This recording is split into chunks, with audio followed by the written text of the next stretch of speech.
36 anyos nga matod pa HIV positive dakpan kini human gitambal ang Shabu. Ni-report si Eric Amaro. Live report.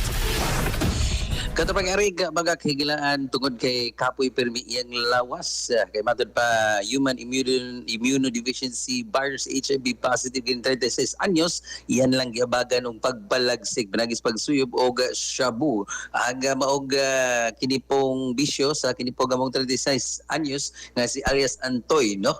Kinipong tagadakbayan Subo wa magdugay kay nadakpan ni sa mga operatiba sa Police Station 6 Sawag Calero Police Station kag BEDin ang mong kanhi construction worker matod pa ni ng eksklusibo pong hinabay sa XFM Cebu News Team 3 years o 3 katuig na siyang HIV positive katropag Erika Kapoy Permi ang lawas luya maong matod pa usab niya kinahanglan mo gamit og ginadling drogas way swerte kay pagpalit niya diri usab sa may barangay Suba syudad sa Subo natlan kini sa mga operatiba hinungdan usab nga nakuha og pipila ka mga pakete sa gituan usab nga shabu aga kini mao nga dinapan gikan nag kaso nga pagupot o ginadiling drogas.